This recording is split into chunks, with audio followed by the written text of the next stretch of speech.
বান্দা তার সাধ্যের সবটুকু চেষ্টার পরে নতজানু হয়ে যখন বলবে হাসবুনাল্লাহ, আল্লাহ তুমি আমার জন্য যথেষ্ট, নি'মাল ওয়াকিল, তুমি আমার শ্রেষ্ঠ অভিভাবক, তখন তার কি দরকার না দরকার এটা ডিল করে স্বয়ং আল্লাহ। আমার মায়েরা, আমার বোনেরা, আপনারা এই দোয়াগুলো পড়বেন, আপনার স্বামীকে শেখাবেন, সন্তানকে শেখাবেন, আপনার পুরো পরিবারটাকে জান্নাতের টুকরো বানিয়ে দিবে কে? একদল আছে হাই হুতাশ করে, হায় আল্লাহ রে মোর কি হইল রে, মই কি হরমু রে, মই কমবে জামু রে, আছে না নাই? এরকম বিলাপ করতে নিষেধ করেছেন বিশ্বনবী। কি করব, কই যাব, কি হবে, হায় হায়, এরকম হাহুতাশ আছে না নাই? বিশ্বাসীরা হাহুতাশ করে না, তারা ইন্না লিল্লাহ পড়ে। কি পড়ে মনে থাকবে? আমরা পড়ব ইন্না লিল্লাহি ওয়া ইন্না ইলাইহি রাজিউন। নিশ্চয়ই আমরা আল্লাহর জন্য, আমরা আল্লাহর দিকেই ফিরে যাব। এরপর পড়ব আল্লাহুম্মা আজুরনি ফি মুসিবাতি ওয়া আখলুফ লি খায়রাম মিনহা। আল্লাহ, আমি যে বিপদে ধৈর্য ধারণ করলাম এটার সওয়াব দিও, আর যা হারালাম তার চেয়ে ভালো কিছু দিয়ে বদল করে দিও। সুবহানাল্লাহ পড়েন। বিশ্বনবীর হাদিস শুনলেন উম্মে সালামা রাদিয়াল্লাহু তাআলা আনহা। ওনার স্বামী হলো আবু সালামা। মজার ঘটনা খেয়াল করে শুনেন আমার প্রিয় কলিজার টুকরা ভাইয়েরা। কানগুলো খরগোশের কানের মতো খাড়া করে আমার দিকে তাকান। সাইয়্যিদাতুনা উম্মে সালামা রাদিয়াল্লাহু তাআলা আনহা, ওনার স্বামীর নাম আবু সালামা। শ্রেষ্ঠ দম্পতি, শ্রেষ্ঠ ফ্যামিলি। প্রথমে হিজরত করেছিলেন হাবাসায়, পরে হিজরত করেছেন মদিনায়। উহুদ যুদ্ধের পরে ওনার স্বামী আবু সালামা ইন্তেকাল করলো, শহীদ হলো। সুবহানাল্লাহ পড়েন। যখন আবু সালামা ইন্তেকাল করলো, উম্মে সালামা রাদিয়াল্লাহু তাআলা আনহা কেঁদে কেঁদে হয়রান। আর নবীর শিখানো বাণী অনুযায়ী তিনি বারবার পড়ছিলেন ইন্না লিল্লাহ। কি পড়ছিলেন? মুই কই জামু, কি হরমু, এগুলো বলে নেই। কি বলছে? ইন্না লিল্লাহ। যেহেতু বিশ্বনবী বলেছেন কেউ যদি বিপদের প্রথম ধাক্কায় পড়ে ইন্না লিল্লাহি ওয়া ইন্না ইলাইহি রাজিউন, আল্লাহুম্মা আজুরনি ফি মুসিবাতি ওয়া আখলুফ লি খায়রাম মিনহা, তাহলে এই বিপদে যে সে যা হারালো তার চেয়ে শ্রেষ্ঠ কিছু দিয়ে আল্লাহ তার বদল দিয়ে দিবে। এই হাদিস শুনে উম্মে সালামা রাদিয়াল্লাহু তাআলা আনহা ওনার প্রাণ প্রিয় স্বামী আবু সালামার ইন্তেকালের পরে চোখের পানি ছাড়ে আর পড়ে ইন্না লিল্লাহি ওয়া ইন্না ইলাইহি রাজিউন, আল্লাহুম্মা আজুরনি ফি মুসিবাতি ওয়া আখলুফ লি খায়রাম মিনহা। বারবার এই দোয়া পড়ে চোখের পানি ছাড়ে, এই দোয়া পড়ে চোখের পানি ছাড়ে, আর মনে মনে বলে আবু সালামার মতো ভালো মানুষ মদিনাতে নাই, আবু সালামার চেয়েও ভালো মানুষ মদিনাতে নাই, তার চেয়ে ভালো মানুষ কি করে আল্লাহ তাআলা আমারে দিবে, তার চেয়ে ভালো মানুষ তো আমি মদিনাতে দেখি না। চোখের পানি দিয়ে বুক ভাসায় আর নবীর হাদিসের উপর আমল করে পড়ে ইন্না লিল্লাহি ওয়া ইন্না ইলাইহি রাজিউন, ইন্না লিল্লাহি ওয়া ইন্না ইলাইহি রাজিউন। পড়তে পড়তে চোখের পানি ছাড়ে আর চিন্তা করে বিশ্বনবী বললেন এই দোয়া পড়লে যেটা হারালাম তার চেয়ে ভালো কিছু দিয়ে আল্লাহ পুরস্কার দেয়। আবু সালামার চেয়ে ভালো মানুষ মদিনার মধ্যে আর কে হতে পারে? কি আজীব তামাশা, কি অবাক করা ঘটনা। কিছুদিন পরে দেখা গেল সাইয়্যিদুল মুরসালিন রাহমাতাল লিল আলামিন স্বয়ং বিশ্ব নবী উম্মে সালামাকে বিয়ের প্রস্তাব পাঠিয়েছে। স্বয়ং বিশ্ব নবী উম্মে সালামা রাদিয়াল্লাহু তাআলা আনহাকে বিয়ের প্রস্তাব পাঠিয়েছেন। উনি রাজি হয়ে গেলেন, বিয়ে হয়ে গেল, উনি হয়ে গেলেন উম্মুল মুমিনিন, আমাদের মা, পুরো মুসলিম উম্মার মা। চিৎকার করে বলেন আল্লাহু আকবার। তাহলে আমার প্রাণপ্রিয় ভাইয়েরা, বিপদে পড়লে আমরা পড়বো ইন্না লিল্লাহি ওয়া ইন্না ইলাইহি রাজিউন, আল্লাহুম্মা আজুরনি ফি মুসিবাতি ওয়া আখলুফ লি খায়রাম মিনহা। পড়বেন? পড়বেন না? যারা যারা বিপদ আসলে এই দোয়াটা পড়বেন এখন থেকে আওয়াজ করে ইনশাআল্লাহ বলেন। যা হারাইছেন তার চেয়ে শ্রেষ্ঠ জিনিস দিয়ে বদলা দিবে কে? বিশ্বাস হয়? একটু সন্দেহ লাগে মনে হয়, একটু সন্দেহ আছে? যাদের বিশ্বাস হবে তাদের কি আল্লাহ উত্তম বদলা দিবে, ঠিক কিনা বলেন?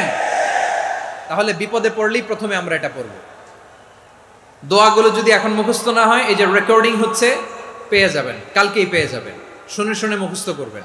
আমার মায়েরা, আমার বোনেরা, আপনাদের জন্য 3টি মাঠের অ্যারেঞ্জমেন্ট করা হয়েছে, আমি জানি। আপনারাও এই দোয়াগুলো পড়বেন, আপনার স্বামীকে শেখাবেন, সন্তানকে শেখাবেন, আপনার পুরো পরিবারটাকে জান্নাতের টুকরো বানিয়ে দিবে কে?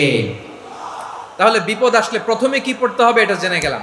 এরপরে বিপদ আসলে নিজেকে কি করে আল্লাহর কাছে সঁপে দিতে হয় এটাও জানার দরকার আছে না নাই? বিপদে প্রথমে ইন্নালিল্লাহ পড়লাম, ধৈর্য ধারণ করলাম, বিপদ থেকে উদ্ধারের সর্বোচ্চ চেষ্টা করলাম। আমার কাজ যখন শেষ তখন আমি আমার এই বিষয়টা আল্লাহর কাছে সঁপে দিব। কার কাছে সুপর্দ করব? কার কাছে? বিপদে বললে কেমন করে নিজেকে আল্লাহর কাছে সঁপে দিতে হয় আসুন সাইয়েদনা ইব্রাহিম আলাইহিস সালামের জীবনী থেকে জানি। আল্লাহর খলিল ইব্রাহিম আলাইহিস সালাম আমাদের মতো সমাজ ব্যবস্থা পায় নাই। আমরা জন্মের পরে আমাদের কানের ভেতরে আজান দিয়েছে কে? একামত দিয়েছে কে? আমাদের বাপ দাদারা আমাদের কানে আজান দিয়েছে কি? দেয় নাই। আমাদের জন্মের পরেই তো আজান, একামত, বাড়ির পাশে মসজিদ, প্রতিদিন আজান, জুমার খুতবা, প্রতি মাসে মাসে তাফসিরুল কোরআন মাহফিল, মসজিদ, মিনারা, অভাব নাই। ঠিক কিনা বলেন? আপনি যেই সুন্দর ইসলামিক এনভায়রনমেন্ট পেয়েছেন, আমাদের ইব্রাহিম খলিল উনিও কি এরকম পেয়েছিলেন? হ্যাঁ, উনি জন্মের পর পরে ওনার কানে আজান দিছে কেউ? আমার প্রিয় ভাইরা, আগা গোড়া একটা শিরকি পরিবেশ উনি জন্মগ্রহণ করেছেন। উনি ছাড়া ওই তল্লাটে একজনও আল্লাহর উপর বিশ্বাসী নাই। কল্পনা করতে পারেন? গোটা তল্লাটে, গোটা দেশে বিশ্বাসী মুমিন, আল্লাহর উপর বিশ্বাস স্থাপনকারী কয়জন? সবাই বলেন কয়জন? বাকি সব মুশরিক। বাকি সব মুশরিক নিজের সাথে নিজে শক্ত বোঝাপড়া করে, অ্যানালজি করে, সেলফ কনভারসেশন করে উনি মহা সত্যের সন্ধান পেয়েছে। উনি আকাশের তারা দেখে ভাবে মনে হয় এটাই আমার খোদা, পরে দেখে তারা নাই, মনে মনে বলে না তাইলে এটা না। আবার চাঁদ দেখে বলে চাঁদটা বড় মায়া লাগে, মনে হয় এটাই আমার রব, পরে দেখে চাঁদও নাই, কয় না এটা না। এরপরে দ্বিপ্রহরের জলজলে সূর্যটা খাঁ খাঁ করে গোটা পৃথিবীটারে রৌদ্র দিয়ে তাতিয়ে রাখে। তিনি ভাবলেন মনে হয় এটাই আমার রব, কারণ এটাই তো সবচেয়ে বড়। কিন্তু বিকেল বেলা ওই সূর্যটাও যখন চলে যায়, সাইয়েদনা ইব্রাহিম বলে না এটাও তো নাই, আমার খোদা যদি আমারে ছেড়ে চলে যায়, বিপদে পড়লে আমারে উদ্ধার করবে কে? এভাবে নিজের সাথে অ্যানালজি, সেলফ কনভারসেশন করতে করতে করতে তিনি মহা সত্যের সন্ধান পেয়েছেন। সুবহানাল্লাহ পড়েন।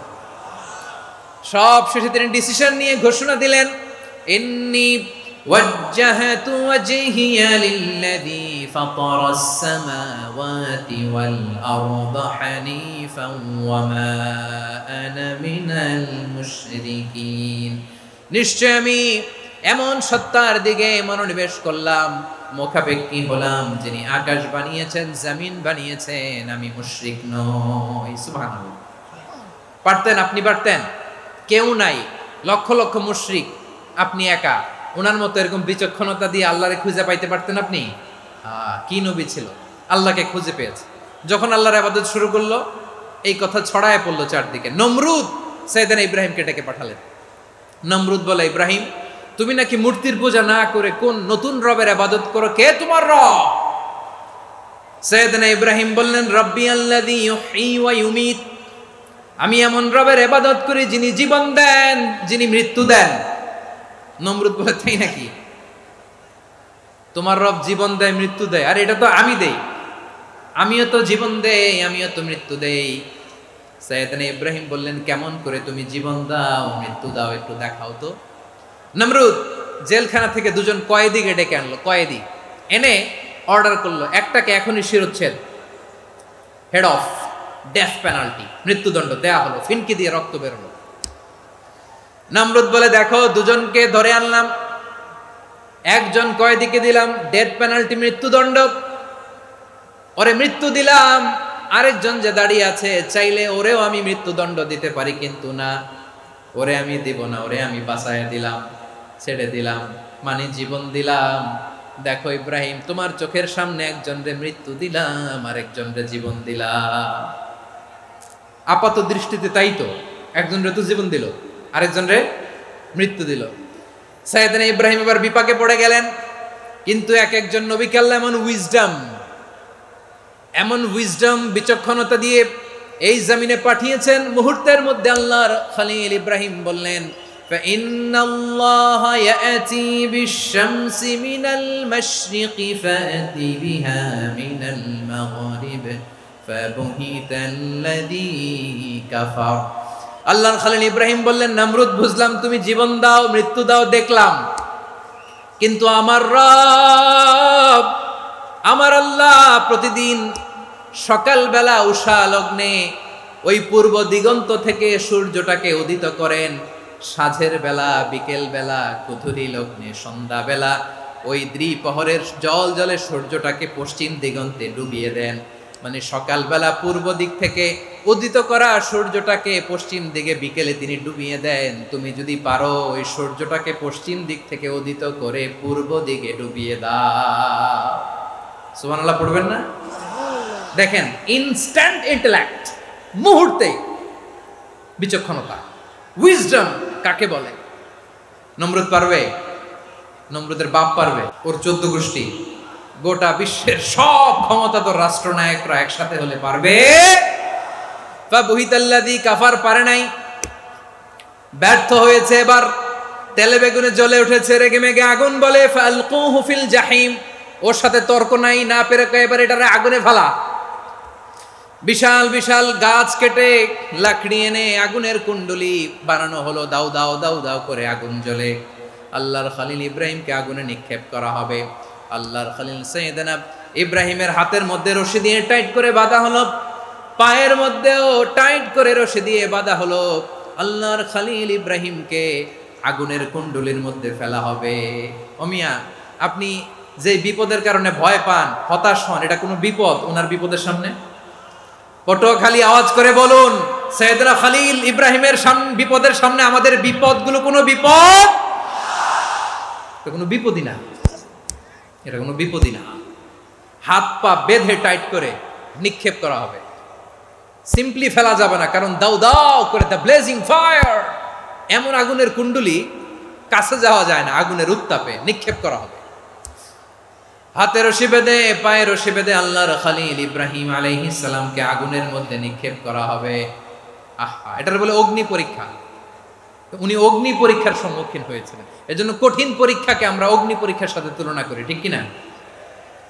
সাইয়েদনা জিবরাইল এসে বললেন, ও আল্লাহর খলিল, ওরা তো আপনার হাতও বেঁধে ফেললো, পাও বেঁধে ফেললো, নড়াচড়ার সুযোগ নাই, বলেন আমি জিবরিল ফেরেশতা আপনার জন্য কি করতে পারি? আল্লাহর খলিল ইব্রাহিম বলেন, ও জিবরাইল, তোমার কাছে আমার কোনো চাওয়া পাওয়া নাই। সুবহানাল্লাহ বলেন। তোমার কাছে বলার কিছু নাই, তোমার সাহায্যের আমার দরকার নাই। সাইয়েদনা ইব্রাহিম আলাইহিস সালামকে হাতে পায়ে রশি বেঁধে, হাত পা বাঁধা অবস্থায় জ্বলন্ত অগ্নিকুণ্ডে যখন নমরুদের দলবল নিক্ষেপ করবে, আল্লাহর খলিল কিভাবে নিজেকে আল্লাহর কাছে সঁপে দিয়েছেন, পটুয়াখালীর ভাইরা খেয়াল করে শুনুন। হাত পা বেঁধে আল্লাহর খলিলকে যখন নিক্ষেপ করা হবে, তিনি মুখ ফুটে বলে ফেললেন, হাসবুনাল্লাহু ওয়া নি'মাল ওয়াকিল। হাসবুনাল্লাহু ওয়া নি'মাল ওয়াকিল, আমার জন্য আল্লাহই যথেষ্ট, আমার জন্য আল্লাহই যথেষ্ট। তিনি আমার সবচেয়ে বড় গার্ডিয়ান, তিনি আমার সবচেয়ে বড় অভিভাবক।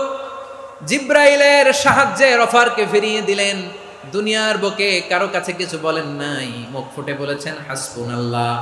ও আমার পটুয়াখালীর প্রাণের ভাইয়েরা, খেয়াল রাখবেন, কোনো বান্দা তার হাতে থাকা সব চেষ্টাটুকুন করার পরে মুখ ফসকে মুখ দিয়ে যখন বলে ফেলে হাসবুনাল্লাহ, বান্দা যখন হাসবুনাল্লাহ বলে ফেলে, ওই ব্যাপারটা ডিল করার দায়িত্ব স্বয়ং আল্লাহ আরশের উপর থেকে নিয়ে নেয়। আপনি যখন বলে ফেলবেন হাসবুনাল্লাহ, এটা ডিলিং করবে কে তখন? চিল্লায় বলেন না, তিনি কে? বান্দা তার সাধ্যের সবটুকু চেষ্টার পরে নতজানু হয়ে যখন বলবে হাসবুনাল্লাহ, আল্লাহ তুমি আমার জন্য যথেষ্ট, নি'মাল ওয়াকিল, তুমি আমার শ্রেষ্ঠ অভিভাবক, তখন তার কি দরকার না দরকার এটা ডিল করে স্বয়ং আল্লাহ। নিক্ষেপ করা হলো সাইয়েদনা ইব্রাহিমকে অগ্নিকুণ্ডলিতে। হাজার হাজার মানুষের দৃশ্য দেখার জন্য জড়ো হয়েছে এরকম বিশাল ময়দানে। কিন্তু কি অবাক করা ঘটনা, সবাই ভয় পাচ্ছিল, না জানে কি হয়ে যায়। আল্লাহর খলিলকে যখন আগুনের কুণ্ডলিতে নিক্ষেপ করা হয়, আল্লাহর খলিল ইব্রাহিম আগুনের কুণ্ডুলের মধ্যে বসে বসে মানুষগুলোর দিকে তাকিয়ে হাসতে শুরু করে দেয়।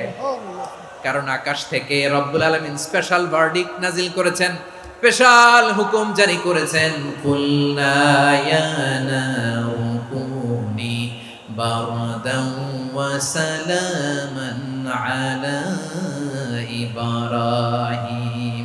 ও আগুন, খবরদার, সৃষ্টির শুরু থেকে তোকে একটা ধর্ম আমি বাতলে দিয়েছিলাম, তোর ধর্ম আগুনের ধর্ম হলো যা পাবে জ্বালিয়ে ছারখার করবে। আল্লাহ বলল, আগুন তোর ধর্ম দিয়েছিলাম তুই সব জ্বালিয়ে পুড়িয়ে ছারখার করে দিবি, কিন্তু ক্ষণিকের জন্য আমি তোর জ্বালিয়ে দেওয়ার ক্ষমতাটাকে কেড়ে নিলাম, জ্বালিয়ে ভস্ম করে দেওয়ার ক্ষমতা আমি কেড়ে নিলাম। কুনি বারদান, ঠান্ডা হয়ে যা। কিন্তু এত বেশি ঠান্ডা হবি না আবার আমার ইব্রাহিমের জন্য সর্দি লেগে না যায়। সুবহানাল্লাহ, এত আস্তে বললে হবে? কুনি বারদান, বার্দ মানে বরফ, ঠান্ডা। ঠান্ডা হ, কিন্তু এত ঠান্ডা হবি না যাতে আমার ইব্রাহিমের কষ্ট হয়। আগুন বলে, আল্লাহ একবার বললাম ঠান্ডা হ, আবার বলো এত ঠান্ডা হবি না যাতে খালিলের সর্দি না লাগে। কেমন ঠান্ডা হব, কেমন এনভায়রনমেন্ট তৈরি করে দেব বলো।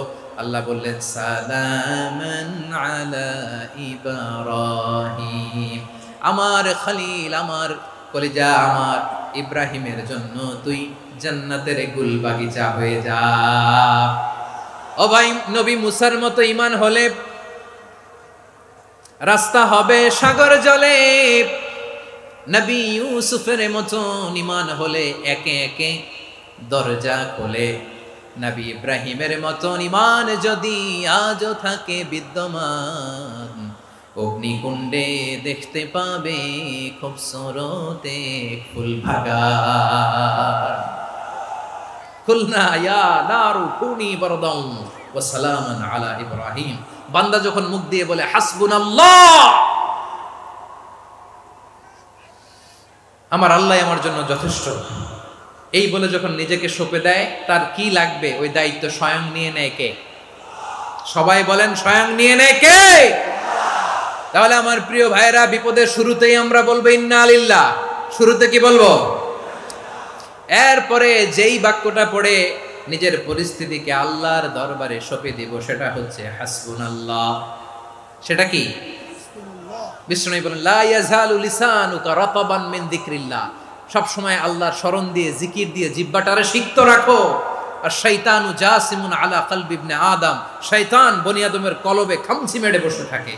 ফাইদা যাকারাল্লাহ খালাসা, মানুষ যখন আল্লাহ স্মরণ করে জিকির করে, শয়তান দৌড়ে পালায়। ওয়া ইদা গাফালা ওয়াসওয়াসা, যখনই বনি আদম গাফেল হয় তখনই শয়তান তার হৃদয়ে ওয়াসওয়াসা দেয়। এজন্য বিপদে পড়লে ইন্না লিল্লাহ, নিজের সব টুকুন করার পরে, নিজের রোল প্লে করার পরে নিজেকে আমরা কি বলে সঁপে দিব? সবাই বলেন, সবাই বলতে হবে। আর জোরে বলে, মনে থাকবে? বিপদে পড়লে প্রথমে ইন্না লিল্লাহ, এরপরে নিজেকে যখন সঁপে দিব তখন হাসবুনাল্লাহ।